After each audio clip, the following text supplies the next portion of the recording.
Have you ever heard one of those God stories that gives you goosebumps?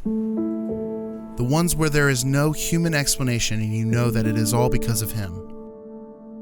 The story of how God provided in the early days of the Biblical Seminary of Colombia is one of them. Let's start with how it all began. It was 1944 and one mission society had just entered Colombia, in the midst of World War II and violence countrywide. OMS leaders Bud Kilbourne and Harry Woods saw a need.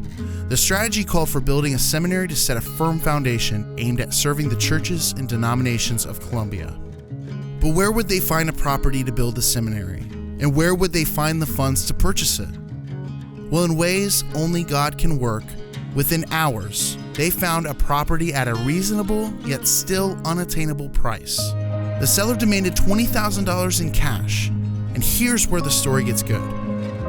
Little did Kilbourne and Woods know 10 days earlier the Lord had spoken to OMS President Letty Kalman, saying to empty the coffers of her Streams in the Desert account and have the money sent to Colombia.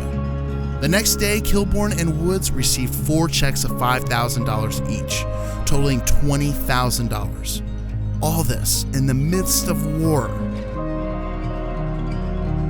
God's favor was evident from the early days of the start of the seminary. In the 1950s and 60s, the seminary became a gathering place of the Colombian Evangelical Church. From 1975 to 1982, the seminary became independent from OMS, seeking to serve the body of Christ in Colombia. It reached 50% in Colombian faculty, and it hired its first Colombian rector, Dr. Jaime Ortiz.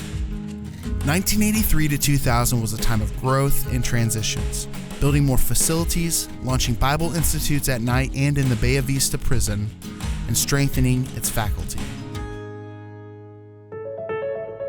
For the past 2 decades, the seminary has seen even more growth.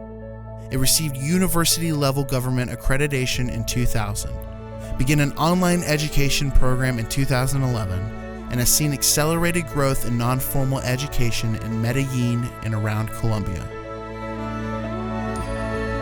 To date, we rejoice and celebrate the 663 graduates of the seminary, with 90% of those involved in ministry as pastors, missionaries, church planters, teachers, faith-based NGO workers, theological educators, and denominational leaders.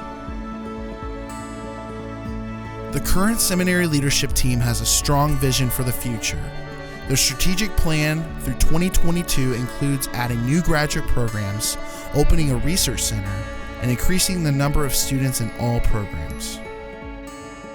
Many of today's Christian leaders in Colombia and beyond are Biblical Seminary of Colombia alumni, including Lacides Hernandez, president of Prison Fellowship, Luis Eduardo Ramirez, seminary professor and dean, church planters like Oscar Jimenez, OMS missionary John Hamilton serving in Uruguay, Norberto Quesada, a denominational leader in Cuba, and Ramiro Mejia working among the Middle East refugees in France.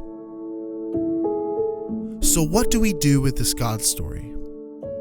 We reflect on this rich history and give thanks for it. We celebrate God's work today, and we dream about what He has for us in the days to come. Partner with us for this exciting future. Give as we train the next generation of Christian leaders in Colombia and beyond.